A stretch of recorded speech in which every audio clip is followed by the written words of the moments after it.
Okay, welcome back to another episode of Present Truth from Camp to Mead. Again, we have Tom Stapleton. Today, we're talking about Matthew 24, verse 5, when it talks about many will come in my name. Tom, thank you for joining us. Thanks for having me.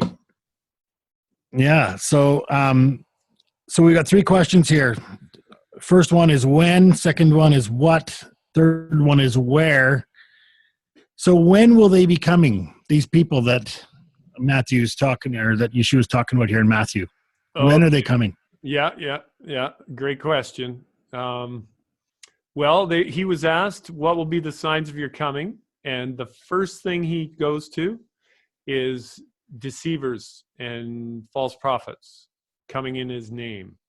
And a lot of people are a little bit confused about what he said in that. And we want to take just a few minutes here just to read exactly what he said, because if we don't see the way he wrote or the way it was written down, we may miss something really important. Let's just read that again.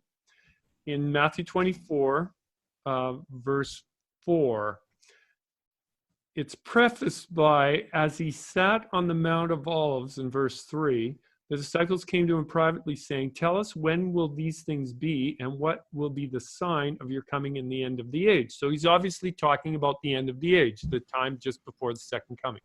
And so his very first thing he says, take heed that no one deceives you, for many will come in my name saying, I am the Christ, and will deceive many. Next sign, he goes into the wars, which we're going to cover another time.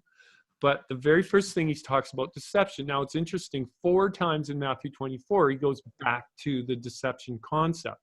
It's repeated and repeated and repeated. So that tells me the deception part of Matthew 24, Mark 13, and Luke 21, which are all parallel chapters, the deception is the most important thing about the time of the end. Number one, according to the words of Yeshua. So, and this is talking about his followers. We're not talking about people in the world. We're not going to get deceived by somebody saying, I could name a whole lot of things, but, let's just say somebody in a Sunday church saying that we need to go to church on Sunday when we know and understand the law of God. I mean, that's not going to deceive us.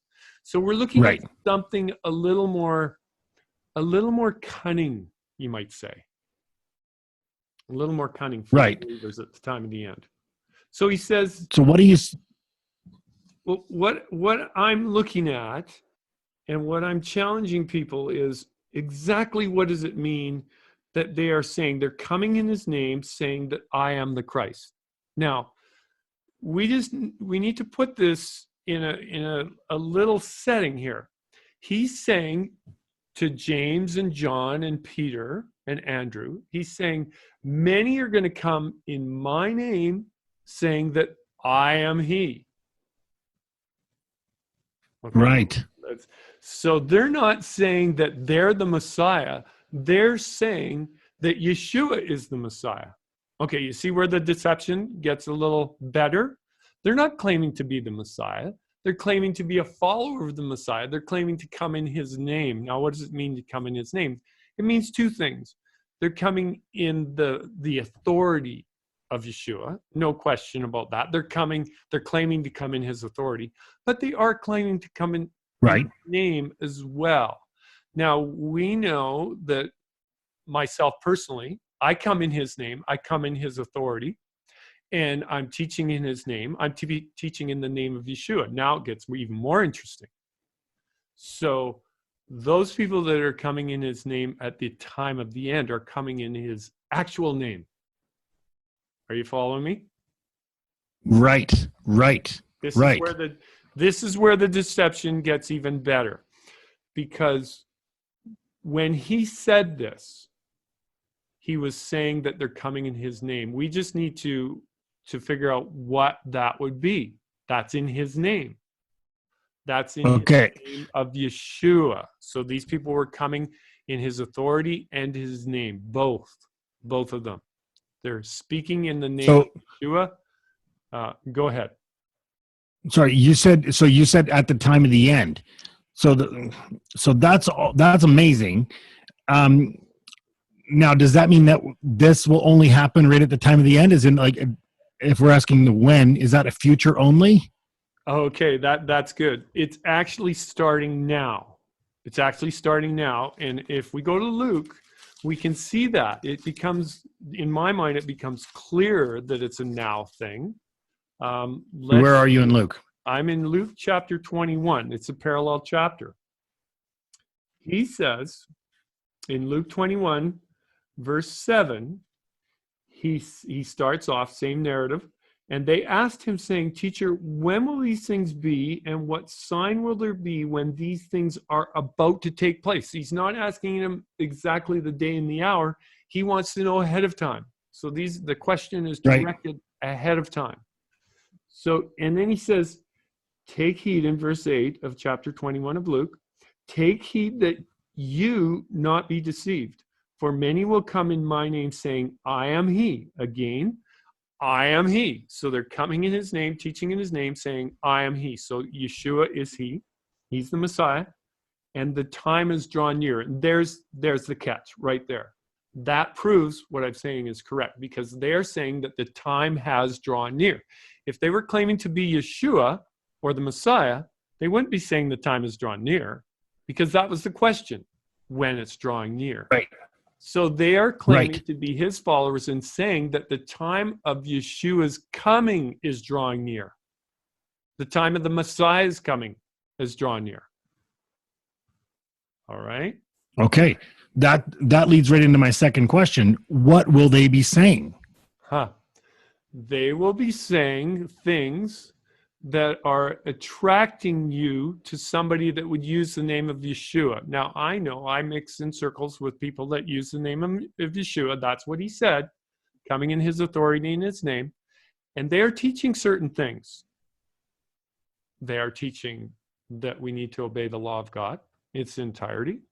They are teaching that we need to keep the feasts. Okay, now this is disturbing for a lot of people, and I get it. I totally get that.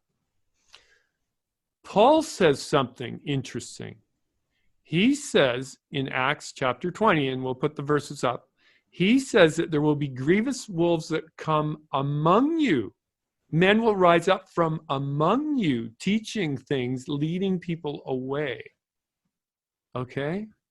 So a lot of people get, like I say, get really uncomfortable when I'm saying this. But this is the way the picture is played out. How is Yeshua warning us? He says, if possible, even the elect. So it's people that are among the elect that are deceiving people. We cannot miss this. We cannot miss this. And you said that they're going to be saying to keep the feasts and that kind of thing, but Well, Paul, we keep the feasts. So they must be saying something else. Paul, again, in Timothy, it tells us these people, there will be people among us that are going to be desiring to be teachers of the law. But Paul says they don't know what they're talking about. Okay. Right. I don't know if this is making any sense, but well, it's making a lot of sense. The thought that comes to my brain now is, well, you know what? Let's do the third question, and then if you don't answer it, I'll say it. But I have a feeling that it might come out in this next question. Where will they come from?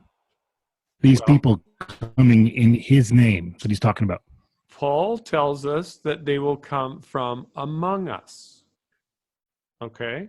So they're people that we rub shoulders with. Now here's an interesting concept. I don't know people that I rub shoulders with that are out to deceive. But the deception is going to be so good that from among us, people will be deceived. And they will be thinking that what they're teaching is absolutely correct. But there is one thing that we know, and Yeshua spoke again of these people in Matthew chapter 7. Another identifier, which I find very interesting, we can look at this. Matthew chapter 7, he says, many will say to me in that day, Lord, Lord, have we not prophesied in your name? Have we not cast out demons in your name? Have done many wonders in your name? And I will declare to them, I never knew you. Depart from me, you who practice lawlessness. Okay, let's draw all this together now. These people are practicing lawlessness, and that word in the Greek is Torah-lessness. That's what the word means. So Okay. now let's just try and pull all these loose ends together. I believe what Yeshua is warning us is that among the brethren, there will be people that rise up that will be keeping Torah, that will be keeping the feasts, that will be preaching in the name of Yeshua, and they're the ones that are going to deceive many among the brethren. Among the brethren. The key is, right here, is that they can be teaching the law, but in the heart. Now, let me ask you this. Let me ask you this and the viewers. Did it appear that the Pharisees were righteous? Yes. Oh, absolutely. Paul says, as to the law, I was really righteous. But when the law came to his heart, he had to die. He was slain because he recognized that in his heart he was not obedient. And this is what Yeshua says. You guys are workers of iniquity. Did they look righteous? Yes. Did they talk righteous? Yes. It's the sheep and the goats. When Yeshua comes, he will separate the sheep from the goats. The problem with the parable is that to us, the goats look like they're sheep. That's why Yeshua has to come back and separate it. They're actually goats in sheep's clothing. Oh my goodness. So, let me go one step further and we'll wrap this up. Let me just sum this up. That means that I am one of the people that could be deceiving because I'm deceived. Okay? I'm just going to be right out and say that. That goes along with the idea that we have to take responsibility for our own salvation. This is really important. I do not understand why somebody will give their salvation into the hands of a pastor, a teacher, their barber, their hairdresser, whatever. No way. You've got to take responsibility for your own salvation. Now, I'm doing my best to teach what I believe is truth. But it's up to the believer, up to the one that's searching God's words to take what I'm teaching back to the word to see if it's true. And that's in line with what Paul taught. He said the Bereans were more noble than the rest of them because they actually went back and checked everything out. I want to say we need to check everything out because we may not recognize when there's a false teacher that's teaching things that are contrary to the word. And believe me, there are plenty of them. We need to check everything out. So that means that if they'll be coming near the time of the end, which is now, so they're around us now. They'll be saying things to draw disciples after themselves. They'll be in the camp, and they'll be talking about the law, and they'll be trying to be teaching the law, but they will be disobedient in the actual spirit of the law, and they're going to come from among us. That's right. That's the way. This is serious. And that's the way it's always been. It's always been that way. Nothing changes. I mean, we go back to the Exodus story, and I find myself, there's so many examples of this in the Bible. Who did Moses have problems with? His cousin. Yeah, Aaron. Well, Aaron and Moses had problems with their cousin. Korah, Dathan, and this whole crew. They were all blood relatives. That's what I was thinking of, yeah. They were all of the house of Israel. That's just the way the story goes. If we do not learn the lessons of the past, guess what? We get to repeat them. Well, this is a great topic. We're going to have to expound on this more at some point, but stay tuned. And again, if you have any comments, share them below, and we'll get to them when we see them and for future videos. But thank you again, Tom. Thank you again. Thanks for having me.